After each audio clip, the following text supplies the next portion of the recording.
When you picture the Taj Mahal, you almost certainly see the ultimate symbol of romance, right?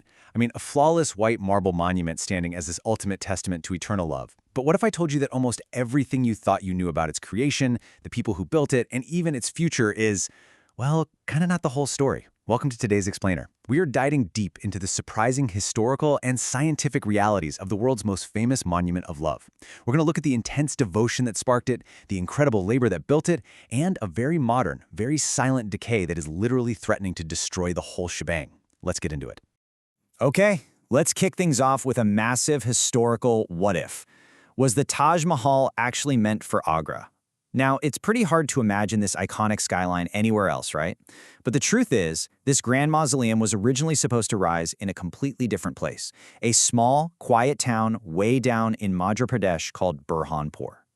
So picture this. The mighty Mughal Emperor Shah Jahan was stationed in Burhanpur when his beloved wife, Mumtaz Mahal, tragically died while giving birth to their 14th child. Shah Jahan was just completely shattered. The initial plan was actually to build her grand tomb right there in Burhanpur, right on the banks of the Tapti River, near a royal deer park known as Ahukana. She was even temporarily buried there. But eventually, pure logistical reasons forced the massive project to be relocated up to the banks of the Yamuna River in Agra, which, as we know, forever changed the history of that city instead. Moving right along to Section 1, the hand-chopping myth, fact versus fiction. Okay, you have almost certainly heard this one before. The legend goes, Shah Jahan ordered the hands of the artisans and workers cut off to ensure that nothing as beautiful would ever be built again. It's a really dark, captivating story, right? It definitely adds this tragic edge to the romance. But here's the reality check. There is absolutely zero historical evidence to support it. No way. Leading historians like Ebbe classify this as nothing more than a guide's tale. It's actually just a really common global folklore motif. You know, the idea of a king crippling his architect to ensure a building's uniqueness, and it simply got attached to the Taj Mahal over the years to wow tourists. To find the actual truth, we just have to look at the hard data from the Mughal account books, preserved in the Bikaner archives. Now, what's really interesting about this slide is that these were the real people who built the Taj, and they absolutely were not enslaved or mutilated. They were highly respected, generously compensated elites. The chief architect, Ustad Isa, and the calligrapher Amanat Khan were making a staggering 1,000 rupees a month. Even flower carvers like Atta Muhammad from Bukhara were pulling in 500 rupees. To put that into perspective for you, standard trained workers at the time made about 15 rupees a month.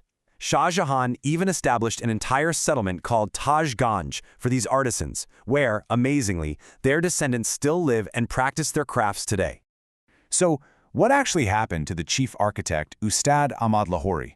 Did he meet some grisly end? Not at all. After construction on the Taj began in 1632, Lahori was so incredibly valued that he went on to design another massive Mughal masterpiece, the Red Fort in Delhi, starting in 1639. He kept his hands, he kept his life, and he died peacefully of natural causes around 1649, honored with the title Wonder of the Age. Why does this matter? Well, because spreading that mutilation myth actually dishonors the incredible, respected professionals who literally dedicated their lives to building this marvel. Which brings us to Section 2, Masters and Masterpieces, the incredible artistry in stone. Those breathtaking details you see on the walls of the Taj aren't just painted on. Actually, scratch that. It's more like a giant, exquisite stone puzzle. It's the result of a technique called parching kari. This is highly skilled marble inlay work. Mughal lapid artists actually adapted these techniques from Italian craftsmen who were employed at the court.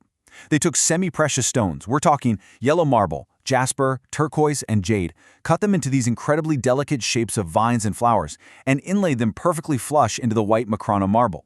It is an absolutely stunning fusion of global artistry.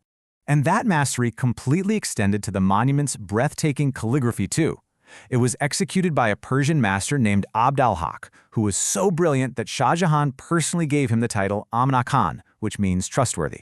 He used this beautiful, sweeping Thuluth script, choosing Quranic texts that focus heavily on divine judgment and the rewards of paradise. But the absolutely crucial takeaway here is his status. Amanat Khan was so revered that he was actually allowed to sign his own name inside the monument, right near the interior dome. Leaving a personal signature on the emperor's most sacred project, that cemented his legacy in stone forever. All right, let's take a hard pivot here into Section 3, the modern silent threat. pollution and decay. Leaving the historical romance behind for a second, we have to look at a stark scientific reality. For decades, we've known the Taj Mahal was turning this kind of sickly yellow color. The historical culprit was widely believed to be sulfur dioxide from factory pollution and oil refineries, which caused acid rain. That was the main focus for conservationists, basically since the 1970s. But recent studies have revealed a surprising, very modern threat: hydrogen sulfide. And get this, it's not coming from a smokestack in the distance. It's coming directly from the murky, heavily polluted, dead Yamuna River flowing right behind the monument. A breakthrough study published in the journal Neuroquantology involving scientists from the National Metallurgical Laboratory did some serious corrosion deformation tests. And what they discovered is that hydrogen sulfide is actually far more corrosive to the Taj's marble than the sulfur dioxide we were previously worried about. This specific gas is directly responsible for the ugly brown and black degradation that is amplifying that yellowish tone, specifically in the inner chambers where fungal decay is also starting to take root. And the river pollution doesn't just release gas, it triggers an absolutely fascinating biological chain reaction. Okay, this gets a little gross, but stick with me. First, because the city discharges massive amounts of untreated sewage into the Yamuna, the water stagnates and aquatic life dies off. Second, this creates a nutrient-rich, predator-free breeding ground for a very specific type of insect called Golditch chironomus. Finally, these insects swarm the white marble of the Taj Mahal, and they excrete corrosive green feces directly onto the porous stone. It's literally an ecosystem of decay eating away at a world wonder. To put that into a bit of perspective, the Taj isn't the only masterpiece fighting its local environment. Acid rain and industrial pollution have darkened the Taj Mahal in much the same way that St. Paul's Cathedral in London suffered from decades of dense coal soot. It's a quick comparison, but it shows that the struggle to protect our architectural heritage from our own industrial progress is, sadly, a tragedy shared across borders and centuries. So, what are we actually doing about it? We aren't just giving up. Authorities like the Archaeological Survey of India and the Supreme Court are fighting back. Interventions include applying a special clay poultice. Basically, think of it as a giant face pack for the building to literally draw impurities out of the marble. Legally, a Taj trapezium zone was established to strictly regulate emissions around the monument. They're also working on desilting the Yamuna River to increase water flow and prevent that gross stagnation, all while pushing the city of Agra to transition to biofuels and electric vehicles. It's a monumental effort to save a monumental structure. And that brings us to our final thought for today's explainer. The Taj Mahal was born from an emperor's profound grief. It was constructed by the greatest, most respected artisans of the 17th century, and it has survived the rise and fall of literal empires. But we have to ask ourselves, will human pollution ultimately destroy what human devotion built? It's a powerful reminder that our shared history isn't just something we inherit, it's something we have to actively protect. Thank you so much for joining me today. Keep questioning, keep learning, and I'll see you next time.